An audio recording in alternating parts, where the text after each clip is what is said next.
I am Matthew Petrillo for Decision 2011. We're outside of Liberty's Bar and Restaurant, the election party for first-time city commissioner Al Schmidt.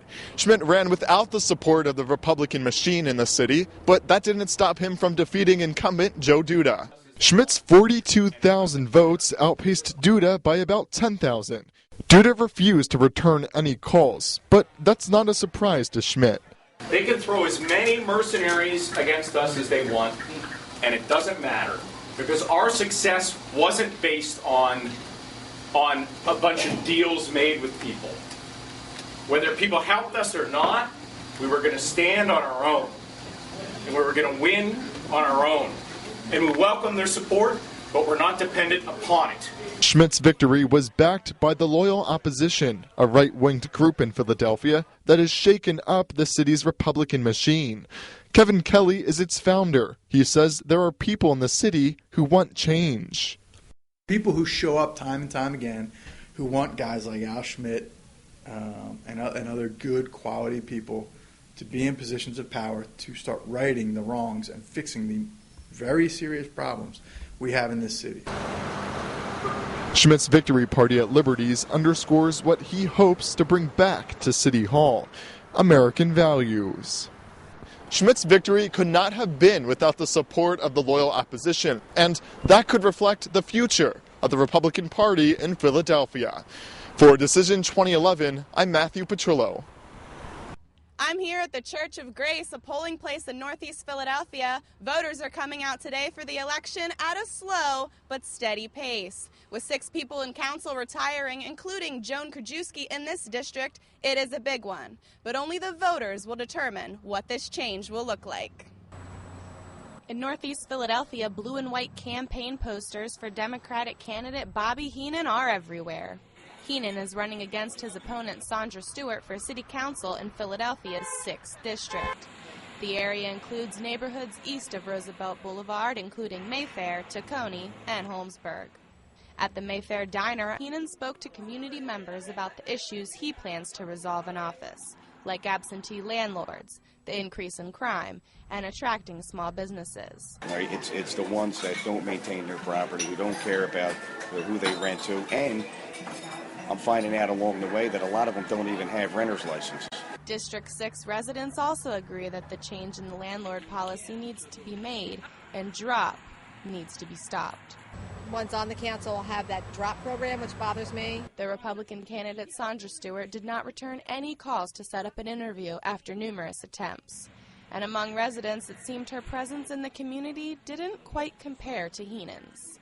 Have you spoke words to Sandra Stewart about your concerns, or have you not? What's that? Sandra Stewart, the Republican for City Council. Have you spoke to her, seen her around? Who? Sandra Stewart. No, I haven't. No, I never did see her around here. Yep. All I seen was Bobby Henry. Stewart's priorities for change in the district are different than Heenan's. She wants to focus on making improvements in the school districts and is asking for community participation in figuring out how. Bobby Heenan seems to be favored here among voters, but citizens have till 8 tonight to let their voice be heard. For Decision 2011, I'm Stephanie Klopp. Hi, we're live in Lower Marion Township at the Levering Mill House, where today it's serving as a polling place for residents in the area. Now, historically, Montgomery County Commissioner's Office has been dominated by Republicans, but in recent years that power has shifted towards the Democrats. We caught up with Democratic nominee Josh Shapiro with his running mate Leslie Richards to find out their take on this election. You know, I feel so good. I was describing it to a staffer this morning. I feel locked in. You know, I'm like in the zone. I feel good. And the voter response has been just tremendous. We're starting before the sun rises and going well after the sun sets. Shapiro's boost in confidence comes mainly from his large bipartisan voter response. He says the issues on his political agenda easily transcends across party lines. We want to make sure we invest in higher education. Our parks, our trails, our open space, we got to make sure we protect our environment. We also have to do more in terms of helping new startups, new businesses here in Montgomery County. It has been a nasty race thus far, but Shapiro and Richards are hopeful that voters know they are the best fit candidates for the Montgomery County Commissioners. Well, Leslie and I think, are the fiscally responsible team, and the bickering in county government. We're moderate, we're common sense, we know how to build bipartisan consensus. On the other side, Brown and Castor are much too extreme for Montgomery County. Incumbent Bruce Castor and newcomer Jenny Brown are the Republican opponents. Shapiro has accused them of supporting the Tea Party and says they favor budget cuts on important social services. We contacted the Castor and Brown campaign for a comment, but they declined an interview and said they are no longer making public appearances prior to the election. We spoke to several voters off camera who are concerned that the best candidate may not win because of low turnout for municipal elections. Traditional turnout on a municipal election like this in the odd years is 30%. And I think we're suffering from some voter apathy as well. Polling stations close at 8, but be sure to stay put for updates as results roll in. For Decisions 2011, I'm Cheryl Williams. Today, voters around Philadelphia are casting their ballots for the city's next mayor, city council, and other local officials. People at Occupy Philadelphia have divided views on the importance of voting and what issues they want heard from local politicians. I don't want to vote in general because I just don't believe in the whole structure of voting, and I don't think it works towards any real change. No, voting is bullshit and it's a scam, and your votes do not count. I don't even want to vote at this point because I don't trust no politician. Voting would be playing into a system that is already corrupt. And there's no true benefit from that except for complacency and indoctrination into the system. Others at Occupy Philadelphia expressed their interest in voting in the general election, as well as its importance. I think most of the people that are here that have jobs and are registered to vote are going to vote. I think there are a lot of people here that are sort of on the fringes of society, sort of destitute and homeless, and like I said, it's really hard to register to vote if you don't have a mailbox. At the very least, for this particular election, my hope is that people who maybe never voted before as a result of Occupy are going to get a little, fire under their hat and maybe go to the voting booth for the first time.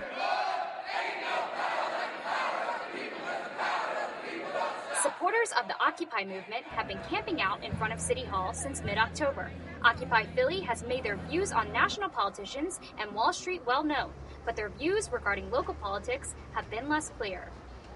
I would just sort of like to see a reprioritization of funds. I would like to see funds going to things that help people and that contribute to the overall public welfare. I would like to see some money put back into the school systems. I think, too, the school systems need to be revisited. I think we need to look at who are making the main decisions, the top-down decisions for the education system in Philadelphia. There is a very broken system currently being run. I'd like to see more independent working class politics. I don't think it's a matter of appealing to these politicians. Try to get whatever you can from the system.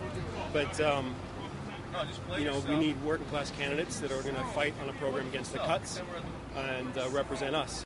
Occupy Philadelphia is too diverse to pinpoint exactly what the movement wants from local officials. With so much divide over whether or not to vote, it is unclear if Occupy Philadelphia will have an effect on today's election. With Decision 2011, I'm Abby Rozier at City Hall. It's Election Day here at Baldy Middle School, where many Northeast Philadelphians come out to vote. It's a tight race between incumbent Brian O'Neill and Bill Rubin, both fighting for a seat representing the 10th District in City Council. I'm Bill Rubin. I'm the Democratic nominee for council here in the 10th District, and I used to be the supervisor of elections for the city, worked in the commissioner's office for 25 years. I was the vice chairman of the pension fund also for the last 6 years. I resigned both of those positions to run for city council because I think that the change is necessary. Philadelphia City Council incumbent Republican Brian O'Neill has served as councilman for the 10th District for 8 four-year terms. While he's no stranger to elections or this district, he has still been working towards making the community a better place for the residents. Councilman O'Neill, we've gone around to meeting and greeting the residents of our neighborhood within our division, looked at any objectives or concerns that the residents had with tree removal, job placement, even businesses that were promoted within the 19115 area that would help generate new business. Democrat challenger Bill Rubin feels that although O'Neill has had a seat as a Republican for over 3 decades, he hasn't done enough and thinks that winning the Republican vote will not be an issue. So it's the councilman's been here 32 years, and it's time for a change. First of all, it's not a Republican vote that we need to win over. There's 20,000 more Democratic voters in this district than there are Republicans. So what we needed was to get the message out to everybody, including Republicans, that the things that are going on in City Hall need to be changed, and the councilman's been a part of them for 32 years. Both parties are optimistic that tonight's outcome will be in their favor. Brian has a way with people. He's honest, trustworthy, and it's a voice, and we need a voice. People that haven't made up their mind today, I would sure hope that they're coming out to vote, and they're trying to decide between me and the current person that holds the position. I think the choice is easy. While many believe O'Neill is on his way to his 9th term in City Council, we're still hours away from finding out just who wins this race. For Decision 2011, I'm Marshall Roberts. We're here in Eastmont area at the Germantown Christian Assembly, one of many voting locations in the 8th District. City Council incumbent Donna Miller is not running for re-election after holding office for 16 years. Stepping up to the plate is Green Party candidate Brian Rudnick against former Democratic candidate Cindy Bass. The race for this City Council seat will come down to who can address the major issues surrounding community development and economic growth in this historic district. Philadelphians haven't been prepared and equipped with the science background, and I believe that we need to fully participate. And so, you have crimes, you have jobs, you have education. All of those things are interrelated. And as far as jobs, we need to make sure that, we bring industry in. If we bring industries in and they've got an educational background that equips them to work in those high-tech, well-paying jobs, then we will effectively reduce crime. So as I see it, they're all interrelated. And those are, I think, what Philadelphia's priorities have to be. Other issues residents seem to be concerned with include the district's historical value and communication with elected officials. So if you're interested in history and you're going to see the Liberty Bell and you're going to see the President's House and all of the other historic sites here in the city, then Germantown, as I see it, is a place that you must visit, that you must see, to have a full and complete picture of what Philadelphia used to be and how it's going to morph and change into the future. And looking at ways that we can grow and be a part of the future, but also recognizing the strength of our past. Put my full support behind what the community wants and what the community needs, like restoring Germantown Town Hall. Look at our streets here. Where do you see these cobblestones? These are ancient.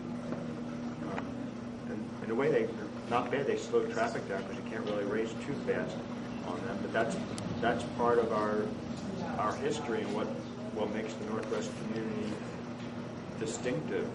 Fortunately, both candidates place strong emphasis on the preservation of this district's historical roots. But will voters see an improvement in community outreach? Someone suggested to me, well, why don't you run for the office? So I did run in 2007 because I do care and because I don't want to have a council person who's not responsive. And I'm an individual who is responsive. As an attorney, as a teacher, as someone who had a small business, I could not afford to not be responsive. I had a bookstore in the Reading Terminal Market. And if I would treat my customers the way my councilwoman treated me, I wouldn't have a business. So by nature and by practicality, I'm responsive, and that's how we're acting on our campaign, and that's how I plan to have an administration, a responsive and a caring administration. We also want to open up a district office here so people can come during evening hours, weekend hours, so that it's convenient to them to do business with the city. Residents of all ages poured into local polling locations to make sure that this time around their concerns would be heard. And our young people certainly need to get as much education as they can, not only at the college level, but we need to start at the lower level as early after voting as we possibly can. Oh, it's a good idea for people my age or my age bracket to vote because it's your voice. It's 11 a.m., the clock is ticking and the votes are rolling in. At 8 p.m., the polls close and the counting begins. In East Monterey, I'm Alora Thomas Lyons for Decision 2011.